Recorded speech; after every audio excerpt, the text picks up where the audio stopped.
Had a little listen to his podcast, huh? Dude, it's educational. And besides, I've been wanting to listen to this one.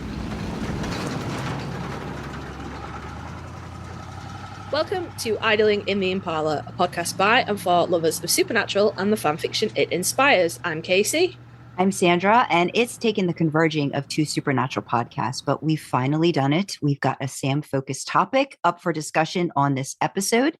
We want to welcome the hosts of Supernatural Opinions podcast, KJ and Meredith. Thank you for coming. Thank you. Welcome. Having us. For our listeners who may have missed the last time you were on with us, KJ, can you introduce yourself and provide some details about your podcasts, plural? Yeah, oh, God. Hi, I am KJ, and my pronouns are they, them, and she, her. And I am one of the hosts of Supernatural Opinions. We're recapping Supernatural and also having discussion episodes. I also hosted a Winchester's podcast when the Winchesters was on called Wayward Parents. By the time that this comes out, honestly, don't know how quick your turnaround time is. I could have 2 more podcasts. Not even joking. I have some projects in the works right now. Gotcha. Meredith, it's your first time in the backseat with us, and we just found out first time on another podcast. So can you tell our listeners a little bit about you? All right. So I am the other host of Supernatural Opinions. My pronouns are she, her. And honestly, I don't really do a lot with Supernatural outside of this. Most of the time I write and draw for my original stories. And you're I don't have any other podcasts. Okay. Keeps that mythology train running on Supernatural Opinions. Like yes, all of that. So explain that part a little bit. What is that part of it that you guys do? So at the end of the episode, we discuss some of the like history or mythology that might have inspired the monsters in each episode. Okay. And I've been interested in mythology since I was very little, and I have 3 years of a history degree under my belt. I haven't finished the degree. Okay. But if we ever need some info, we can give you a buzz and say, Meredith, can you tell us a little bit about this? Meredith, help us out. Yeah, just purely me like being a nerd and like inflicting my interests on KJ's interests. Oh, that works. Yeah. Hey, that's what we do. that works. I'm That also works. like low-key into mythology, but I do not have I have so many other things to do to keep the podcast running that like honestly I'm like, oh, we don't need to do mythology this week, and then like Meredith's like, no, I got stuff, and I'm like, oh great, Meredith got stuff, and it's always so interesting and better research than I would do. Like I would just like check Wikipedia and be done with my day. Gotcha. Meredith is really good at it. Most of the time I do like check Wikipedia and a few other things. It's a good starting point. It helps that I already have like a pretty like basic base knowledge for a lot of things. Mm-hmm. There's 2 kitties. I have to make sure they don't fight. Was there one in particular that you researched that you really liked for an episode? I think KJ will tell you that I was waiting for the Changeling episode for a really long time. Okay. That's an interesting law there. I love just the whole myth of the Changeling. I think it's really interesting, and I wrote an essay on it in one of my classes. And I like fairies. Mm-hmm. And one of my favorite things about mythology and like folklore in general is just how it intersects with daily life. And the Changeling is a really good example of that. Awesome. Oh, cool. Oh. Just before listen to that episode. Yes, but just before Sandra carries on with her expertly scripted intro, it's because it's scripted. I don't script it, she scripts. So, KJ, you've been on before and you've declared your allegiance. We have a little table, and I don't like defining it as Team Sam and Team Dean because that implies conflict, and I don't want any. But KJ, we have your allegiance down as #Sam. So it's hard to deny that allegation. Yeah, Meredith, do you have an allegiance? Are you more down the middle? Where can I put your X? I want to remind you that the scales are heavily balanced in Dean's favor, and he's a real big moose. So I'm glad to have KJ with me to help hold him up, but I'm not trying to influence your decision in any way. I'm just saying. I do like Sam better. Woo! There we go. Dean does have a lot of really cool stuff, and I do try to be fair because I know I'm a little biased, but I like characters like Sam a lot. Good. Yes, that's that is what we good. like to hear. See, I knew this was going to be a good episode. This was going to be a good episode. Dean is still just out of interest for guests, listeners, Sandra. Dean is still almost twice as many as Sam. Okay. I mean, also, I don't like the conflict of Team Sam versus Team Dean either, because like nobody likes Sam and Dean more than the other one. Yeah. No, I think I might change it to like, who's your blobbo? You know, Yeah. so something like that. I don't like the conflict that it implies, but also people do it's tend to have a fun. favorite brother. You know, But it's fun though, Casey. You get enjoyment. Asking And if I closed the door, the cat opened it. oh no. Well, you see, if I don't have enough things to beat Sandra it is over the the head natural, with, so like I it is need the this. natural like allegiance of like Team Sam versus Team Dean. Like that is just how fandom's always kind of aligned itself. Yeah. But I think it's Yeah. a great thing too, because like I think we were talking a little bit on the episode we just did with you, is that we find certain things out more about each other's favorite character that I think gives us more to, I think, love and enjoy about them collectively. So I feel like it works out. It's definitely Sometimes worked out really well. I find Dean's choices really annoying because I am so focused on what Sam's thinking, and then if I think about like what's Dean's perspective on this, actually, I'm like, oh, okay, Yeah. I Sometimes- understand why he yeah. did that thing that I didn't understand, and I think the same can go for people who are Team Dean, especially because like Dean is so often used like as part of the narrative. You know, especially like post season 4, like we have to learn things as Dean is learning them because Sam already knows things and we can't know those things yet. Right. Mhm. Yeah. So it's really hard to not understand his perspective because we're learning things as he's learning them. So now that we've Okay, got I'll let you go back though. now that we got that figured out. Back on So- the train.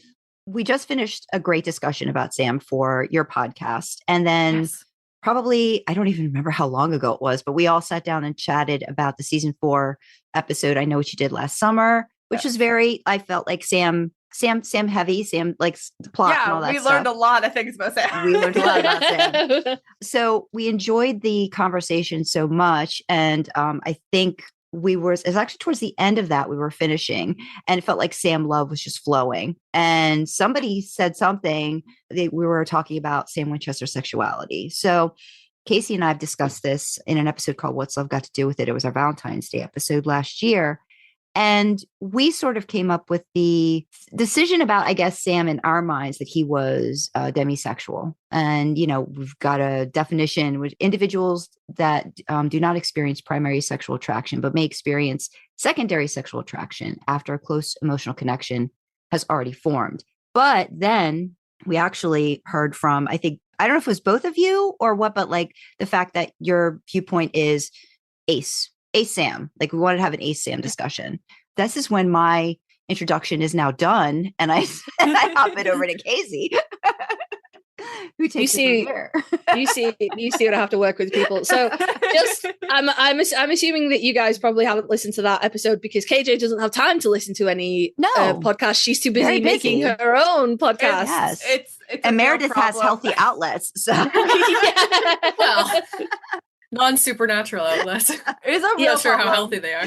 honestly. Because the last time that I was here, we talked about how once you have one podcast, you want to start more.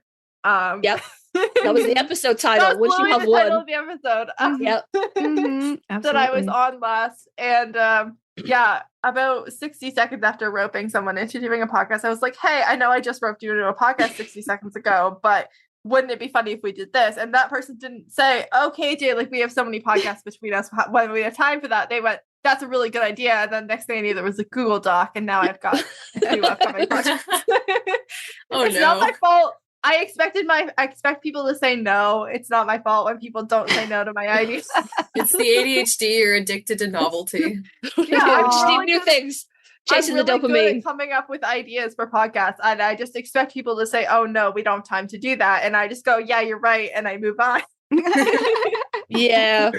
My problem is when I make friends who also have the same problem, and they go, "That's a great idea. Let's do it." I have the same problem with story ideas, but the difference is I'm the only one involved in those. Yeah, so you're limited by your own time management. Yeah. No, If I I could have like another copy of myself to be an assistant, that'd be great. But there'd be issues, so yeah. maybe it's But- good there isn't one. I found that having a Google Doc where you get to go, oh my god, what if we did this, and you get all the but what if we did this out, and then you can move on with your life, and then someone else comes in, or you come back in and you go, no, that's stupid, let's not do that. I do have that, but this one I chose to share. And Well, so all that to say that KJ and Meredith probably haven't listened to our Valentine's Day episode from last year. Yes, so apologies if we cover anything that was covered in that episode. That's fine. It's fine. But just to recap for any listeners out there that also might not have listened, why haven't you listened? Why are you starting this late in the season? Come on now, season 3. Get back there. Start from the beginning. But I'll be honest, this was my thing. This was not Sandra's thing. I was just like, I think Dean and Sam are like this. And she was like, let's talk about it. And I was like, no, that involves research. Let's not do that. But when you compare Dean's sort of romantic life, sexual life to Sam's romantic sexual life, I made an argument that Dean could be considered, and this is all just speculation.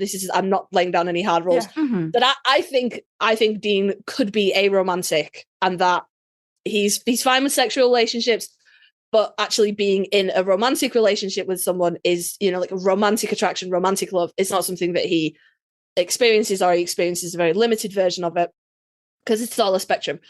And for Sam, I landed on him being sort of like demisexual, that yes, there is a sexual interest, but he needs a stronger connection with someone, because we so very rarely see Sam having any one night stands, even though they're, perpetually on the road. He seems to not engage with that, very opposite to how Dean constantly engages with that. So that was kind of where we'd left off with my terribly researched Valentine's Day episode. Yeah, And then we spoke to you guys. Then we spoke to you guys, and an argument was made about Ace Sam, and I was like, fucking tell me more. I would like, tell me about this. So in very much the vein of Sandra, this was your idea, guys. Tell us about it. Tell me about it. I feel like one thing I should say right out of the gate is that I identify as asexual, so a lot of my knowledge and feelings are based on that. Yeah, and I have done a lot of first-hand experience. I've also done like a lot of research on like other asexual perspectives and other. It's a spectrum, and so is being aromantic. So I've done a little bit more research on that too. This, for me, obviously came from having Meredith's perspective on the sexual relationships as they're depicted in the show, which the show, it's all over the place, confused. right? Yeah. It gets confused with what it thinks is going on. Terrible. Consistency is not key in Supernatural, and that's okay. But for me, I literally pulled my notes from when we covered season 1, episode 16, Shadow, because apparently in that episode I was like, here is my whole theory. I don't know why. Awesome. Amazing. But I literally control F'd in my notes, and I was like, whoa, here's the that was the episode where Dean and Meg met for the first time, and Dean was like really on Sam's back about him and Meg being together, even though Sam and Meg were just like, hey, we met at a bus stop one time. And like, that was it. That was the whole context for their interaction. And Dean was like really bothering him. And I was like, oh, I'm done with this. I laid out this whole thing and like why Dean is so invested in Sam's sexuality in that episode. But I viewed Dean in that like bisexual, pansexual kind of vein, but he is performing his sexuality as straight, primarily for John, but also for Sam. And, just to, himself, honestly, I don't think he's ready to really be super honest with himself about it. But I think he's also trying to get Sam to perform his sexuality. So Sam's not super interested in that. He is somewhere in that ace spectrum, maybe more towards demisexual or gray ace. Definitely seems like a preference for women. It doesn't really matter. But like Dean is trying to get Sam to express interest so that Sam appears straight, because they're both got this weird hyper masculine, toxic masculinity thing going after being raised by John Winchester. I'm pretty sure this was something that we covered in our episode, but I think Dean wears his sexuality almost as like an armor. Yeah. To he very much hides behind that and is very much like, it's a protection. It can get him out of awkward situations. It can get him information, and he very much definitely. He wears that as a front, and I think, look at me. I'm definitely straight. Look at all these women I'm with. Like, and then I'm over here going, I see you. But then he sees Sam. I think Dean's turning around and he's seeing Sam not doing that, and I think he's concerned. I don't think he means to be pushy with Sam about Sam's sexuality, but I think he sees that Sam doesn't do that, and he doesn't know how to handle that. He needs an answer, right? Like he just. I think he worries, honestly, that Sam might not be straight, and he's like, you need to display that you're straight, and like. Yeah. And what's interesting is that, like, not having a ton of sexual partners as a man is actually something really common, and it can happen with any man of any sexuality. But I think in this particular world that they inhabit, it's normal to, have a girl at every harbor, to kind of refer to them as sailors. Yeah. And so not doing that makes you a little different. Yeah. And I think I think Dean, like, in line with what you said, KJ, Sam's got the hair, and he's got like he doesn't have the same kind of feminine, pretty face that Dean has, but he's still got a pretty fucking face, So Dean's like, come on, chase my skirt, please. Yeah. You're making us look bad, Show us how straight we both are. Yeah. And I'd like this quote unquote body count is, I don't know, it's another part of like the toxic masculinity. This is how they show that they're masculine. Yeah. And I think it is all part of like playing to what John expects from them, because that is what John expects them to be doing. And like Dean's whole role in the family is to smooth the family relationships. So if John expects them to behave in a certain way, then it's Dean's job to make sure that Sam behaves that way so that everything is good. Be it everybody's got to be happy to be hunting, or everybody's got to be picking up girls in every town they go through. Like, that's the expectation, and not doing that could cause a fight. And so Dean's got to make sure that everybody is doing their part to tread lightly. Yeah.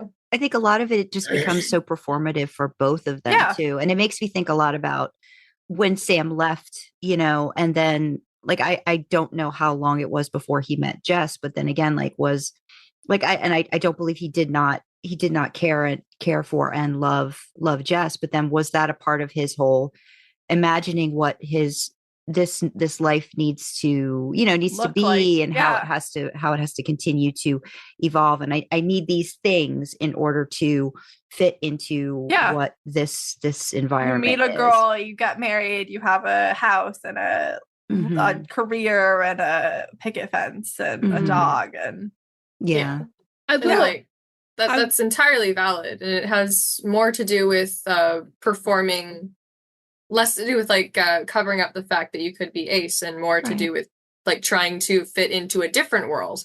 Yeah, absolutely. Yeah. I think it's worth drawing attention to the very few scenes that we see younger Sam. And some sort of like comments from Dean about like, Sam's like, what was it, his prom date for something that Dean hooked up with. That might be from the fanfic. Hooked up with his. No, that happened. Is that canon? Is that canon? Cool. Yeah. I get confused. But I think we saw from the glimpses that we saw like quite a normal teenage boy development of being interested in girls, and like calling his brother for advice and things like that, and the whole thing with Amy, which we just discussed, which was not Sam's fault, by the way, and we will hear nothing else against that. If you want more information on that, please go listen to Supernatural Opinions podcast, where we defend Sam Winchester. Like vehemently. Yeah. Yes, there's a lot of yelling. I'm involved, so of course there's a lot of yelling.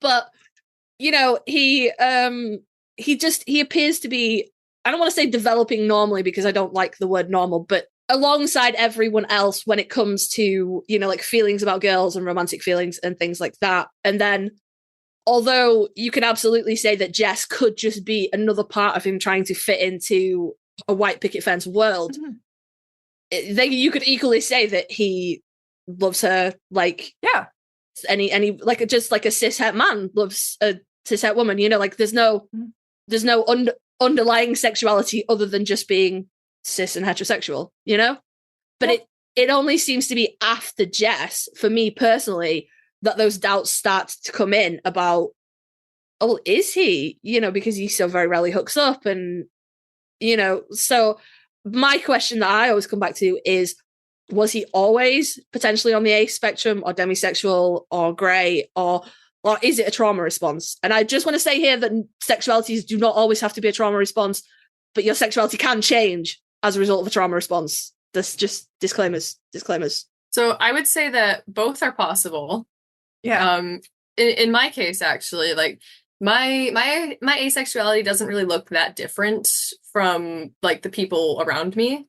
And it is entirely possible that you can still like feel like very intense romantic attraction, and because of cultural expectations you can assume that it is the same thing as sexual attraction, and just assume that this is the thing you do in a relationship.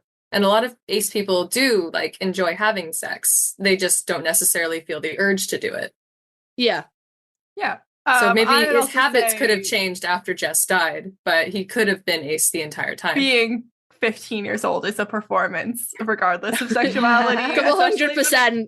Especially when it comes to relationships, and like you're like, oh, a girl is talking to me, therefore I am expected to feel things, and I am expected to do things with that like shared space, basically. Oh yeah.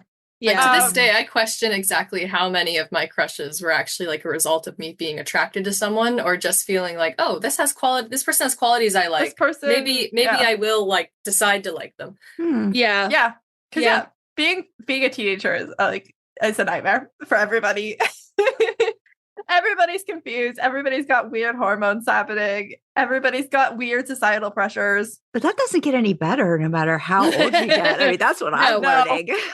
It's very I just feel like it's very intense when you're 15, like you're, especially if you're going to school, like you're not being homeschooled or anything like that, like you're in school, like your peers, it's just all there, hanging out with a girl, and you're like a 15-year-old boy, they just assume that you like each other. And I think also as well, Sam's constant changing of schools and lack of stability probably makes him very keen to appear to fit with in. Anybody who cares. Yeah, just send anybody who will be nice. Oh, now I made myself sad. Now I made myself sad thinking about poor 15-year-old Sam Winchester just trying to live his life. Like, it's natural that he might want like a very strong connection with someone, and want a connection that's different from what he has with Dean. Yeah, I think, and I think there is a lot of evidence of Sam searching out those like that kind of relationship, like Jess, Amelia, Eileen. Like, Sam is looking for like longer term partners for the most part. Versus Dean is looking for a one night stand to prove that he's still got it. That does Dean a disservice. I think he's more just like, he wants the instant gratification of someone wants him now. He's useful now. Whereas Sam's Dean, not to speculate too much on Dean's performance, but I feel like Dean's a pretty generous lover. Like, I feel like he gets a lot. He gets as much as he gives. I didn't think that from the experience. Is anybody questioning that in the fandom? Is anyone like, no, Dean sucks in bed. He's rubbish. I don't know. I feel like the show kind of proves otherwise. Yeah. But yeah, I feel like, like Sam is looking for like an emotional closeness along with that for a lot of his hookups. Even the shorter term hookups, he is looking for some sort of emotional output as well. Whereas Dean is like, we are going to gratify each other and it's going to be good. Yeah. And then just to come along and throw a massive spanner in the works. That's an inside reference. Sandra knows what I mean. Spanner. There along comes Piper in season 13, which is nothing more than just a hookup. And he even says afterwards, I needed that. And I'm like, could you just consistency, please? Pick one. I would love to have more.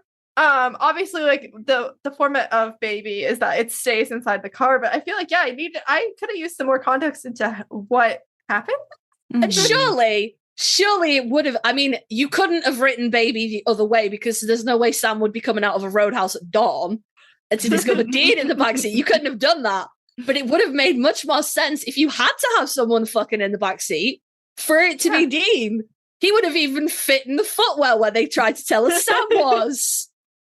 Well, again, and then it didn't Sam like again, and a lot of this, I feel that you just kind of sometimes you just do what you think Sam seems like the guy that I'm doing sometimes what I think I should be doing, and he even says like, I wanted to get her number, but she didn't want to give it to me, and so like different things like that. So I almost feel that there's this.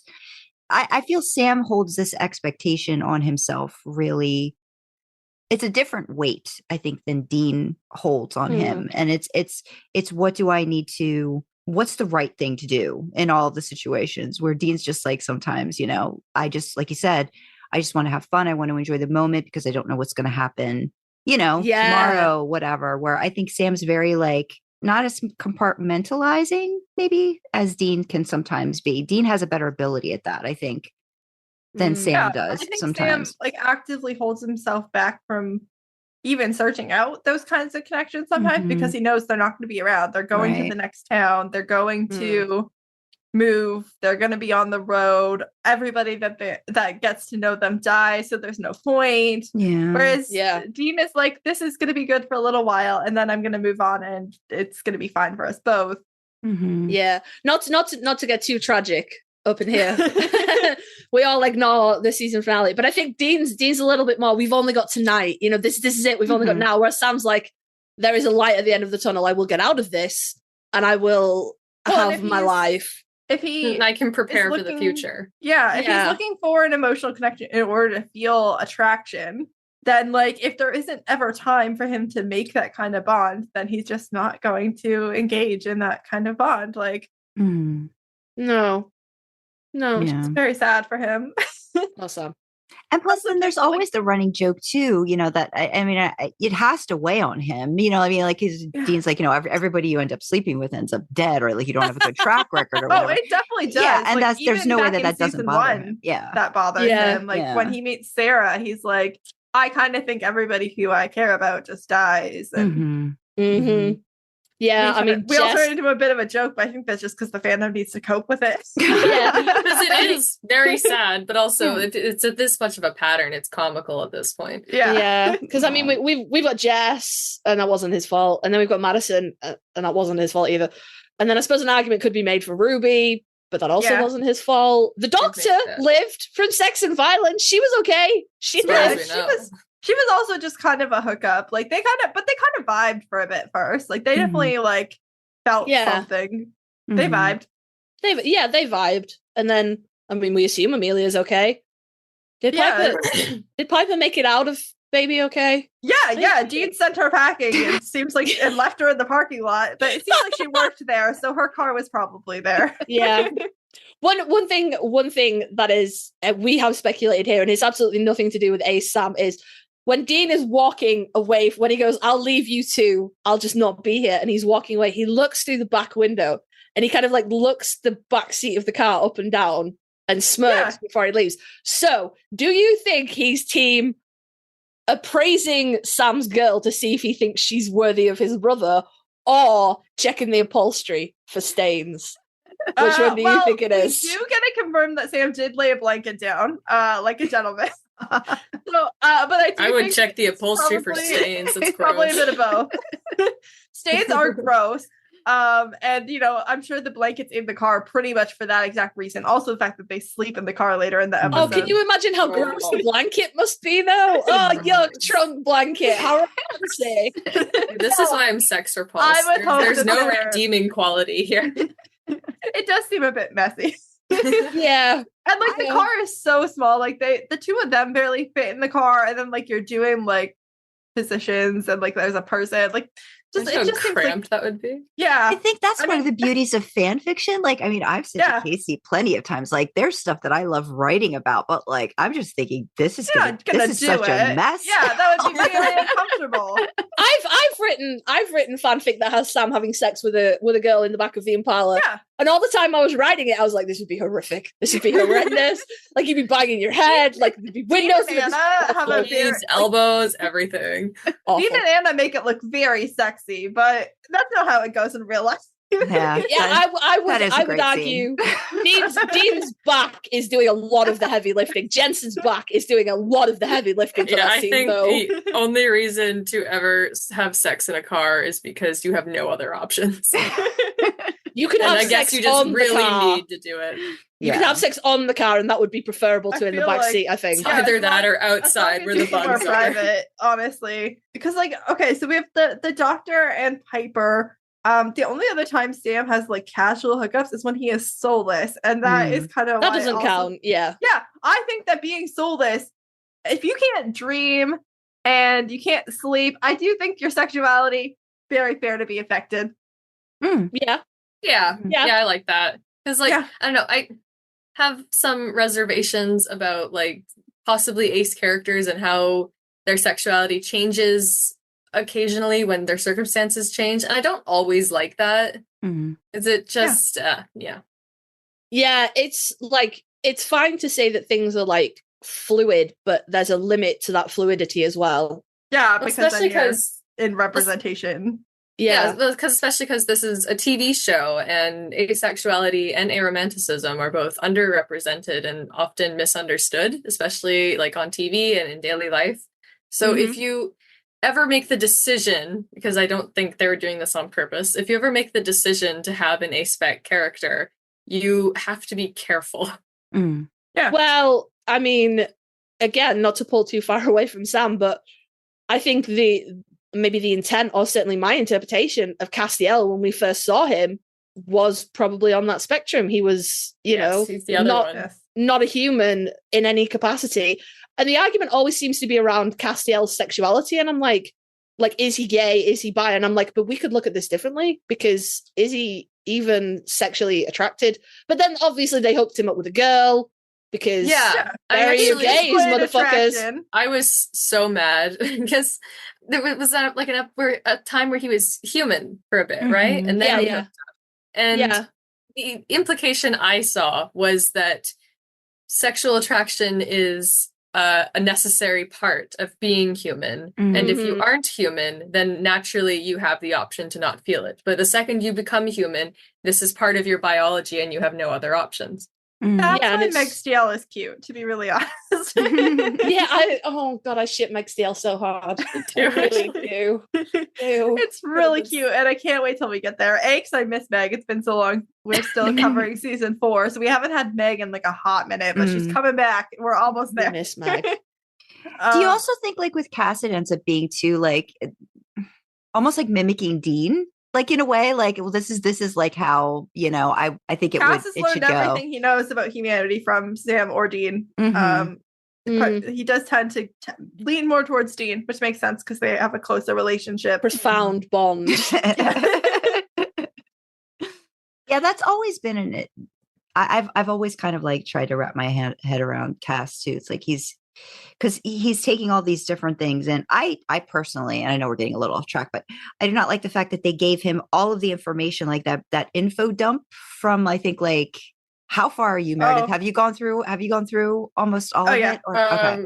Yeah, I've gone to like the end of season 12, but also I don't really care about spoilers at this point. No. It's just, I think it's like season 10 or whatever, and I think it's when Megatron. It's in the Metatron. Megatron just like touches him, and all of a sudden he knows all this pop culture, all this stuff, all these different things, and I don't know. I kind of felt like that took something away from the character, like, you know, like what the learning, like what he would learn, you know, on his own, or like the things he would get or wouldn't get and stuff like that. So yeah, I think they take a lot of liberty with all of the characters too. And I think that depends on who's writing, you know, them. And I know that a certain episodes, I think, so that's the thing. Like, I don't know if there was ever a certain writer that you could say really got to just take over Sam, you know, or take over Dean, where I know a lot of the other supporting characters sort of got like a writer that would take over some of like their, like Robbie Thompson did, I think, Charlie, right? Like a lot of Charlie's episodes,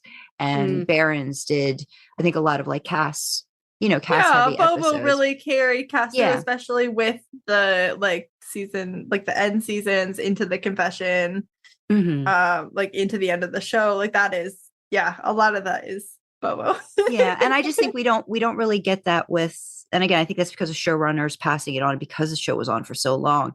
And I think there's a big change in, maybe the original Sam that we get, and then I like don't the think subsequent that ones. Yeah. Kripke or Gamble ever really like back in season 1 was like, yeah, Dean and Sam aren't necessarily like heterosexual. I think that obviously they viewed them as heterosexual, but over time things kind of happen. Things change. Characters evolve. Yeah. Like They characters develop. Yeah. And like But, I it mean, is well, they're both, when we first meet them, they're both in their early 20s. And that's actually a very common period to learn more about yourself and your sexuality. Mhm. Oh yeah, I didn't figure it out until I was 20. I started questioning at 18, but didn't really, because I didn't know what asexuality was before then. Yeah. Yeah, Oh, I well, didn't know about it. That's the other for- thing. Sam and while. Dean are like they're millennials, like they're not even, they're like Gen X. They're me. Dean is me. Dean is me. Yeah, I was So going to say Dean isn't a millennial. Sam might just be on the cusp of a millennial. Yeah. So I totally, I think I get from at least their, like what they're going through in that time period, that unless they're Language searching it hadn't out. really evolved. Like Unless they're searching it out, unless they get that openness of somebody, or I think what they get over time in the show, being shown different relationships and different characters and having conversations with them. I think Charlie's a big part of that. I think like getting that connection, that relationship going. Even like Garth, you know what I mean? Like it's like all these different people that you get to experience and deal with and see how they go through life in this hunting situation. Yeah, Sam and Dean have been so isolated from other hunters, from normal people, from everybody. Like they just have each other, and that's pretty much it. And the stamp of John, like you said. Hashtag thank you, John Winchester. Yeah. You suck. Yeah. Also, if you go through life, like this applies to anyone, if you go through life not really knowing that there are other options and just assuming there's really only one way to be, then it won't really occur to you to sit down and figure out these feelings you have. Absolutely. Yeah. So many people I know of come out as bi, and then their mom is like, everybody feels that way. No. Now, see the trick to that. Everybody's a little bit attracted to everybody else. The trick to that is to just never come out. Just never come out to blood family. Just keep it fucking shushed. Marry a man. Nobody needs to know. That's the trick to getting around that one. Oh goodness. Actually, a common one in the ace community is like, I wondered if I was bi for a bit because I felt the same towards both genders, and I realized that there was an absence. It was the same as in feeling not a lot. Feeling nothing, That must be quite strange to question. That that came across really rude, and I didn't mean it to, but just I didn't really think it was rude. It was just okay, good. It was a bit of a process. Yeah, just because I've gone down that path. Well, I'm completely the other way, and I identify as pansexual, and I'm gonna be honest, I'm doubting a little bit now, and I'm like, is it because I feel like I'm just like I describe it as being, or because you don't feel. I feel as I describe it as I'm happy no matter what I find in someone's pants. Like I have no preference whatsoever, like completely gender blind. And now I'm like, is it pansexual or is it because you just don't feel anything towards either of them? But it's okay because I have two children. So, well, and if you believe in like the split attraction model, like being ace and pan is entirely possible. Oh, yeah, that's true. I subscribe to the split. Yeah, me too. It works well for me, and in my entire worldview.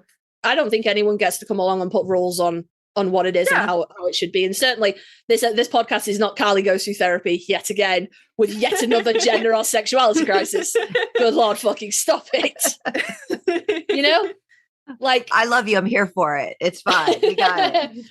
No, I'll talk your ear off about that in private. And I'd be like, Sandra, I'm having another crisis. Fucking hell. Another name change could be incoming. Oh goodness. No, I think one of the great things about these characters too is I've always felt like they kind of help you reflect and you get some mirroring. Sometimes you pull what you need out of certain characters too. I think that's really great about Sam and Dean. both, like for different people. Like Kasey and I have talked ad nauseum, about how I really relate to Dean just on the familiar responsibility level and different things like that. And Kasey could, explain the Sam connection themselves. But I also find it so very sort of sad for both the boys that, again, because they were so isolated, they did not get the experiences. And, as, I can say as a Gen X or myself, like as you're going through like generations, and you're learning different things, you get to reflect more on yourself. I still feel that Dean, if given a little more time, would be able to be comfortable with his own sexuality and be able to say, he just doesn't have the tools. He just doesn't have the tools. He doesn't have and I think he's just scared the same way that I think Sam is, scared in how he'd be accepted, even though I feel like Sam is like, whatever, dude, like I'd be fine. Oh, yeah, absolutely. But it's still scary, even when it's going to be fine. Yeah. I feel like it's probably safe to say in this group, everybody's probably done a coming out once or twice. Really yes, and it's horrendous. Even when it's going to be fine, and whoever you're coming out to is going to love you no matter what, it's still scary. Mm-hmm. And and it's you don't know what kind of questions you're going to have to field. Yeah. You don't know if this is the end of your marriage because he said I do to a woman, and now you're like, hi, that's not me anymore, sorry. By the way, actually turns out yeah. Funny story, plot twist. The label on the tin was a little bit incorrect. Yeah, sorry. I mean, ideally, if we were going to like, I don't know, talk about like, what would we want for Sam, like relationship wise, all those things.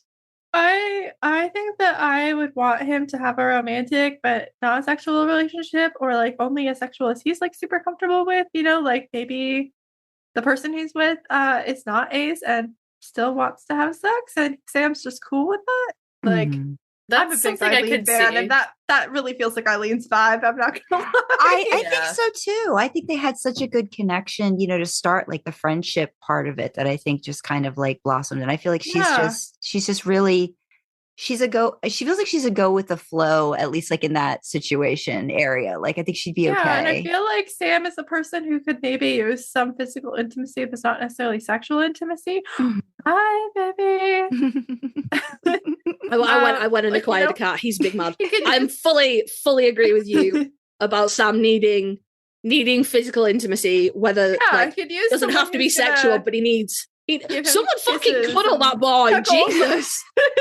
Give him hugs. And like I think that that's just something that like he hasn't had enough of growing up. It doesn't seem like that's really John or Dean's vibe. So he like just has been kind of deprived his whole life of like physical affection of any kind. Yeah. John Winchester band hugs. Yeah. He's touch starved. Yeah, that's it. They both are too in a way. And I feel like Dean searches for that in different ways, and Sam is just like, no, I need, you know what I mean? Like just Dean's like, I just need to get touched by somebody. Like, reassurance, like, I don't know. Dean's not really good with words. We did a whole episode on love languages and like how Sam and Dean's kind of conflict sometimes, and they're not good at giving each other what they need, like emotionally. Because Sam needs reassurance that he's cared for and that he's not bad. He's not a bad human being. Yeah. Now we're all sad for Sam again. It's what I do. It was gonna happen. You invite me and I'll make you sad about Sam. It's just kind of Sam. Get out. That's my job. That's my job. I make everyone sad about Sam. I'm also gonna come in with, I don't know, it's not really a rare pairing. It's just like not the typical thing that the fandom's fighting about. It's not one of the big two. A lot of on AO3 there are 148 fics that are tagged as asexual Sam Winchester, and 40 of them, which is not an insignificant amount, are tagged Sastiel, like Sam/Cass. And I've read quite a few of those, to be honest. It's not really a ship that I ship, but I like the fics. So what do you like about them? Is it just the relationship that they're having? Yeah, I think that as much as I am like at the end of the day like a Destiel shipper, I do think that sometimes Dean and Cass have a little bit too much miscommunication happening, whereas Sam and Cass are better communicators with each other. And like then by the time they have Jack, they're just like co-parenting a child together. And they are more productive co-parents than any other like two-way co-parenting in the out of the three of them. Yeah. But yeah, I also just think that like a lot of people also do see Cass as potentially asexual. So I think it makes like put two asexual characters together and have like cute little platonic Yeah. fics. I think especially because they both seem to be like presenting asexuality just a little differently. Yeah, differently. And I think that could be interesting for a relationship. How do you see them presenting it too, Meredith? Like you said, a little differently. How do you see them presenting it? Sam seems more okay with like sexual relationships and than Cass does. Okay. Oh, right. Yeah. I mean, Sam's also got like a whole lifetime of being a human being, whereas Cass is like, I'm an angel and I don't know what's going on. I don't understand how people work. And it's entirely possible that like my own feelings towards sex could be like influenced by growing up around a lot of religious people. And so that like our sexualities don't exist in a vacuum. We're all affected by our own life experiences. Yeah, of course. Yeah. But there are some really cute Ace Sam fics out there. So I recommend just like browsing through that tag. But yeah. I'm curious, do you find that now I want to look this up like on AO3, like across the board, like with the different ships and stuff and just see how much, might be there. So I'm gonna have to do a little digging. You're gonna have to link me. You're gonna have to link me. Yeah. Please. But there are some really cute like Ace Sam and Jess fics or like Wincest fics. Like there's some cute fics out there. Yeah. And there are some fics where Sam is Ace and they have sex. There are fics where Sam is Ace and they don't have sex. Like the spectrum exists as in all fan fiction. Yeah. Absolutely. Yeah, it's really nice. There's lots of coming out fics where Sam, there's one I think I put the link here. Let me see if this is the fic I think it is.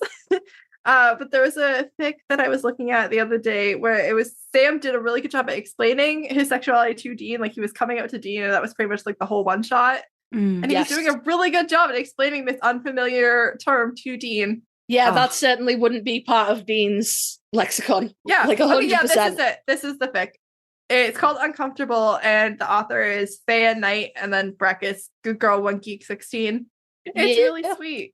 And it's just like a little one shot. It's like 1,800 words. It's nice and short and sweet.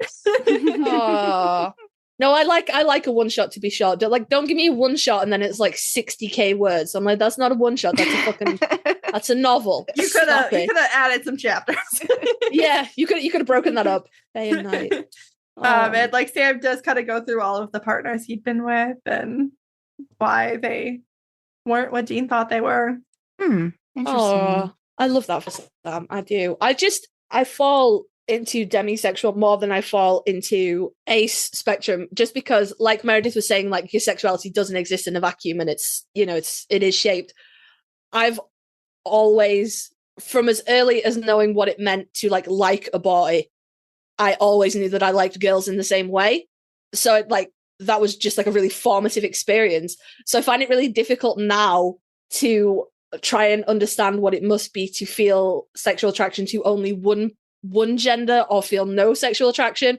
So I think my brain is like, we can't make him ace because we have no idea what that is like. We can give him a bit of wiggle room, but we can't say definitively that he's aspec because we don't like what does that feel like? It is really difficult. That makes sense because also demisexuality is on the ace spectrum. Yeah, that is not existing as like one thing. It's really difficult to put your mind into any sexuality that's not yours. You could be empathetic to everybody else, but it's really hard to like actually make yourself understand what it must feel like for other people to feel a different level or different type of attraction than you feel. Yeah, I suppose a different level rather than I mean, how would your brain know? Because you only have your own experience for reference. You can't give your brain an experience it doesn't have. Well, especially because it's an absence of something that you're very used to feeling. Yeah. And it's very difficult to figure out like what that absence would feel it's like I wonder what it would be like if I was 6 inches taller than I am. Like, you can kind of guess, but you can't really tell. Yeah, you could reach the top of the grocery store shelves, though. That'd be helpful. Yeah. You're like, wow, this is what my life might be like if I was 6 inches taller or 6 inches shorter than I am. But you can't really empathize with the struggles that come. Like, you can't really fully understand what that would feel like to be really tall or really short. Yeah. No, I do think it's interesting to kind of take your own worldview and how you experience it, and like, you know, kind of see how it shakes out in these characters that can be anything. What do you make them, you know? Yeah. In my case, writing characters that do experience sexual attraction has helped a bit because I have all these romance novels to look at. Yeah. I feel like the whole realm of written word from like the dawn of time has been pretty like, wow, people are hot. Well, you get the manual, right? Like you get the manual, but like you might not necessarily know what to, you understand the steps and all that stuff. And that, you know, that can help to a certain extent. And then it's like, okay, well, again, I keep going back to, and I think you guys talked about it too, like just the performative aspect of, you know, like life in general. And I think it's just like learning about yourself. And some people aren't going to get it for quite a while. And some people will get it early on. Yeah. I quote unquote figured out that I was bi when I was 20, but like also like all through growing up, I was bi. I just didn't have the words for that. And I was pretending not to be real hard. I was very, very concerned that people did not view me as any different than the rest of them. Yeah. I mean, yeah, same here. Of course, I already had the practice of like being religious and knowing like I can't really have any sex or dating until a certain level, like conditions have been met. And I was always completely fine with that, and I still am for myself. So I already knew like I'm going to live differently than other people. I just didn't know that part of the reason I was so fine with that is because it genuinely was not a struggle. Yeah.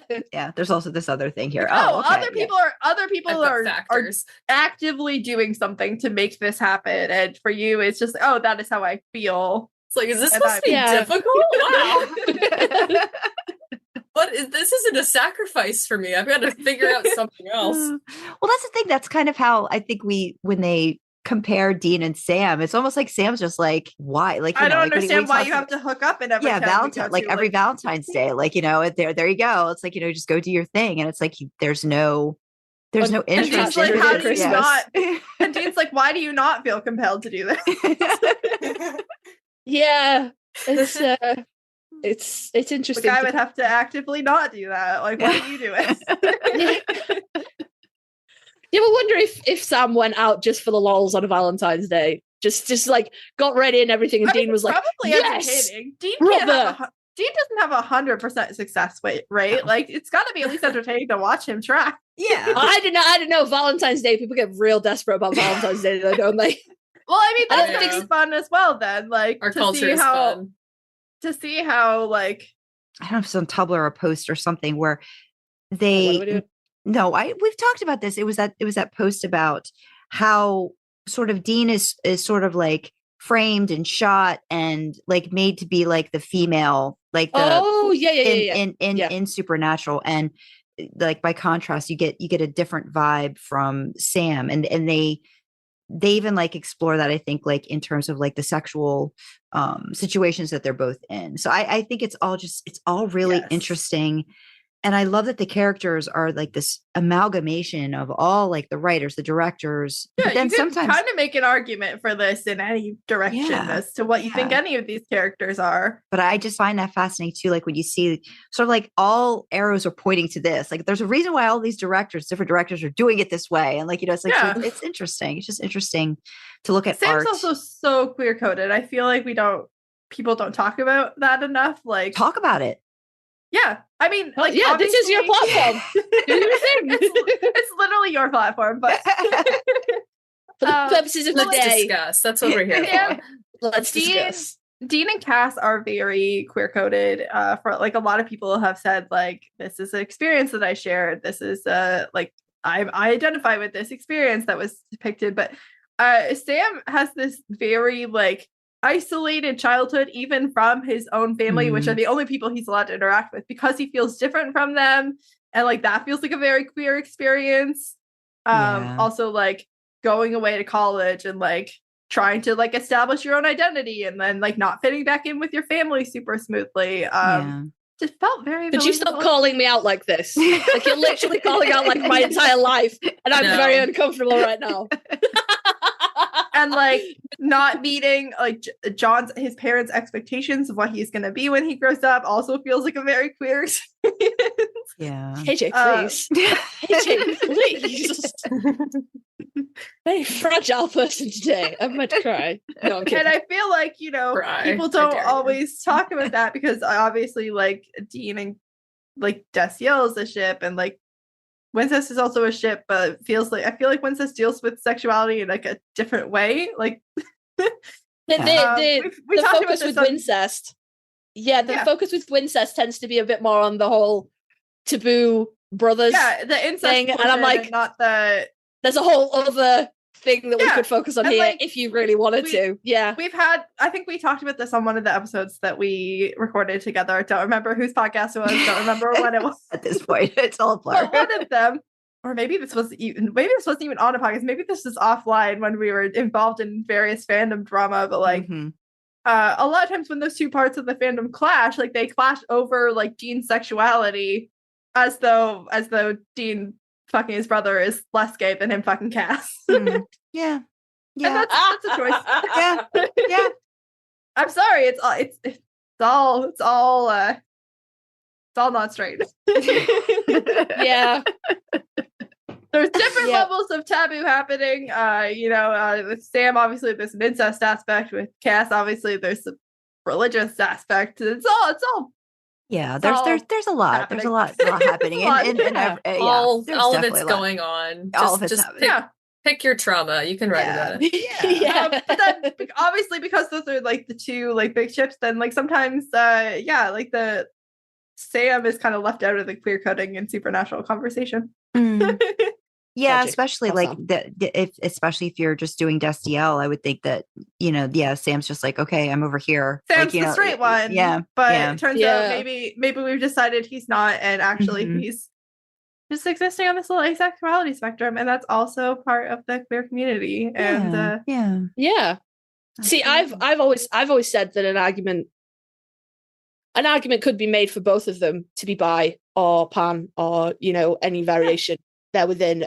And my argument for Dean is I just don't see him turning down an opportunity for pleasure. Like he's very hedonistic. He's very, this is our one night, this is our one shot. Why is he going to turn it down just because? Who cares who it is? Maybe it's the world's coming to an end. The world's coming to an end. We gotta have fun. Yeah, like in real life, like you are the only one who can define your own sexuality. Yeah. But on TV, like it's because of some of the different experiences like a lot of people in the queer community share, it's easy.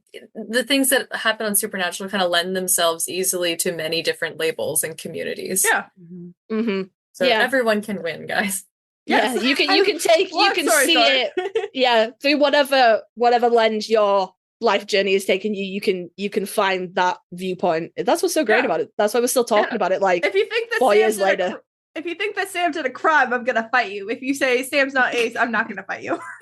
Yeah. And I think that's one of the great things about just fiction and media in general is that you can find something to represent you in many different characters, and sometimes those things have nothing in common, but they can come from the same character. Right. No. Yeah.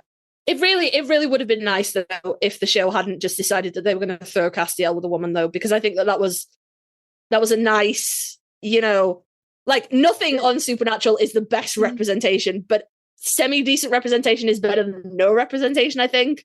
And they could have wrote. Well, no, I just think they could have, they could have stuck with that, and then it obviously would have changed the ending. But I think they could have seen that through. Unless it's like Meg. Anytime they try to force cast with someone just feels like erasure to me. Meg gets privileges because I love her. Yeah, and I agree. Meg wrong too. Yeah. Oh my! Because Cass was her unicorn, right? Like that's what. Yes. That's what she said. Yeah. Oh. Well, now I'm sad for everybody, but I'm glad that we had a conversation that actually. I see. This is what I like when you can actually just sit down, have a conversation, not be about no, you're wrong. I'm right. This is Yeah, it. no one's arguing about ships. We're just all like, oh no, this is how I see it, and that's how you see it, and that's great because we find, it's good. Yeah, our show is called Supernatural Opinions. So like we have our opinions, and there are times when I think that we're objectively correct, but there are also times where it's like your opinion and my opinion are different, and that's also okay. Mhm. We can have a discussion about it as long as we're not mean. Yeah. No, absolutely. Exactly. That's the point. As long as you can have a discussion. See, we're just idling in the Impala. We're just hanging out, having a chat. So nobody's right or wrong. Hello. Yeah. Oh. Well, I don't. Hello. At this point, it's been a long day. Yes. Yeah. We've done a lot of recording, so I wanna let you guys head out of the back seat. But is there where can they find you, KJ, if anybody wants to like hop on board the Supernatural Opinions? Anywhere that you listen to podcasts, anywhere you're listening to this, you can also find Supernatural Opinions. And then also you can find me on TikTok. I'm at SPN Opinions KJ. I'm on AO3 at Supernatural Opinions KJ, like spelled out. Okay. And that's like the main places you can find me. I'm at Editing KJ pretty much everywhere else, or double accounts if I have double accounts. And Meredith, where can people track you down? I have more practice with this because I have to do it every I episode. never do it.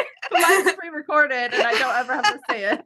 If you are interested in finding me, you can do so at Shades of Deianira on Tumblr, Instagram, and sometimes TikTok. And if you go to any of those, you will see lots of really cool drawings for the fantasy series I'm writing. Yes. They are really cool. I looked them up because we had a break in between recordings, and I internet stalked Meredith, and they are fucking sweet. So you should definitely go look them up. I should be really nice and have Meredith pre-record her socials and stop making her say them. But honestly, I make her say them every week so that the guests that we have on have a template. That makes sense. I have mine pre-recorded though. Yeah. So I don't have to do it. We found it real helpful to get a website, and then you could just go, please go look at our website, and everything you need is there, and stop having to say socials out loud. We That's do a real little link fucking helpful. tree. It's in the description. Okay. All right. Well, that sounds good. Well, I want to thank you both. I really do want to try to do another chat again if you think of something interesting that we can talk about. We're going to be gearing up to record season 5 in the nearish future. We should be done season 4 by let's see, pretty soon. I think we only have like 5 episodes left of season 4. Okay. Maybe 6. Okay. So we should be done. We should be done season 4 by at the end of March. So we'll be looking for season 5 guests. So start thinking about what episodes y'all like. Maybe we'll do a Gene-centric one for you. No, the next time we should definitely do something Dean. I'll come. I'll help you hold up the little tiny squirrel. Don't worry about it. Oh my goodness. I can switch. I'll assist. Little tiny squirrel who is bigger than all of us. Yeah, I feel like that. Thank you, Thank guys. you, Meredith. I really do appreciate it. Thank you for having us. joining This is really us. fun. All right. Cool. You're welcome Talk back to you anytime. soon. Thanks, Okay. guys. All right. Okay. Whew, that was a lot. Tired. I know you should be. Let's get this outro done. That was a good discussion. That was good. Yeah, that was good. I really like the insight. I like the thought process. I like where the discussion went. Went through a lot of different areas, much more than I think we had. Yeah, It's I good really want times. to appreciate KJ and Meredith coming on. And I guess we're gonna wrap this baby up so we can get some rest. So Food. if you want to reach out to us, you can email us at idlingintheimpala@gmail.com. You can comment on Spotify and use the Q&A section to share your thoughts. All our contact details are on our website, idlingintheimpala.com. Go check it out. Go check out the website. Yay. There'll probably be hopefully there'll be new merch by the time this goes out. I hope so. Maybe. Yeah, I said I was going to do that in January, didn't I? And then I didn't. Never mind. Please don't forget to like, comment, share, follow, and subscribe wherever you access your podcast, but especially if you are watching or listening on YouTube. That kind of engagement really helps us with the YouTube algorithm. All hail its benevolence. As always, in the description are the causes that we are championing at the moment. So Links from me are 2 charities, one UK-based and one US-based. Both are LGBTQ plus talking charities, so they are places where you can reach out to talk to somebody, reach out if you are in crisis, or if you just need some support and you don't have anybody around you in real life, as is so often the case. That is what they are there for. From Sandra, we have some mental health charities that are there, and RAIN as well is there for survivors of rape and sexual abuse and things like that. So again, both kind of talking charities, both kind of like, reach out if you need to just connect with someone, if you're in crisis, if you just need some support and it isn't available to you, like in real life, that is what they are there for. Also from Sandra, we have American Civil Liberties and Vote.gov. I can't remember the gov came at the end this time. So as we know, it's officially 2024. By the time this episode goes out, we'll be fairly beefy into 2024 as well. So it's an election year. Yay, everybody. So fucking excited. I still think we in the UK might be having an election in May. I really need to look at that. Okay. Yeah. But it won't be over that weekend because it's never on a weekend. But yeah, so Sandra has provided those links. Keep yourself appraised, updated, informed. Know what you need to do in your state, in your area, in your county, in your town, in your whatever the hell it breaks down to. Make sure you know the voting process. Make sure you know what ID you need. Anything else that you need. Make sure you bring water because it's illegal to give you any if you have to stand in line for 8 hours, which is fucking stupid, by the way. It's a very stressful election year, of course. There's a lot riding on this, guys. So keep yourself as informed as possible. Get registered early, vote early, make sure your voice is heard. Just try and keep ahead of any and all shenanigans that will inevitably come. Republicans, I'm not even going to sugarcoat it. Republicans, right wings, they'll try and fuck this up. They always do. So remember, in the immortal words of the Rocky Horror Picture Show, it's a jump to the left, not a step to the right. All right, that's not actually the lyrics, but I'm paraphrasing. It's a jump to the left, guys. Vote blue. Blue, blue, blue, blue, blue. We don't even care what blue it is at this point. Just fucking blue. Like, we'll deal with it afterwards. Just don't let him back in the White House, please. Like, where the rest of the world is watching going, oh, fuck. So pretty please. And then it is, I know that this episode won't be out for a few months yet, so I can confidently say it is mine, Sandra, ours, sincere hope that by the time this episode reaches your ears, these links won't be needed. But at time of recording in the middle of January, they very much are. So we are championing, highlighting, spotlight, any other adjective that means drawing attention to. Hit me up if you know any new ones. I don't want to go on the thesaurus website. Like, it's tired of me. It's had enough of my bullshit. It's tired of me looking for words that mean black that aren't black. It's done with me. It's done with me. It's sick of being a pinned tab, guys. So we are drawing attention to these charities, which are World Central Kitchen and Doctors Without Borders, both of whom are on the ground working with people who are in the Ukraine, who are still very much affected by Russia's unlawful invasion of the Ukraine and the war that is going on there. And also on the ground in Gaza, helping people that are significantly affected by the conflict between Israel and Hamas. I never know whether to call it a war or a conflict, because Israel declared war, but then I don't is it a war? I don't know. I should probably look that up. But so we'll go with conflict for now, okay? And this is not political, guys. I honestly could not give a fuck which side of the line you fall on this, who you think is in the right. It's humanitarian. There are people in the Ukraine and in Gaza that are starving, that are dying, that are trapped, that cannot escape. People who are in Gaza at the moment cannot leave. They cannot escape, okay? There are still parts of the Ukraine where people are trapped. They literally cannot leave, and they are starving and they are dying. This is humanitarian. I don't give a shit about politics here. So, as the name suggests, World Central Kitchen, helping with food. Doctors Without Borders, helping with medical care. We have practiced what we preach, and Idly and the Impala has made donations to both of those charities. We're not asking you to donate. We're just asking you to draw attention to them. So if you can donate to World Central Kitchen or Doctors Without Borders or any of the other charities that we champion, keep helping them, help others. That's amazing. But, just sharing the links on social media, just drawing attention to this does so much good. It doesn't have to be about money. Please don't feel obligated to financially donate if you don't have the means. There are so many other ways to show support. But, if you can keep helping them help others in any manner, that would be so amazing. And of course, if you need help from any of the charities that we've listed in the description, that is what they are there for. Please reach out to them. You know, that's the whole reason that I go through this every episode. Mm-hmm. Yeah. But with that, we will say thank you to KJ and Meredith for joining us. That was a fucking kick-ass discussion. And either we'll be back on their podcast or they'll be back on our podcast soon. We're podcast buddies now. It's cute. Thank you for joining us in the back seat. And we will see you next time, guys. Bye-bye. Bye.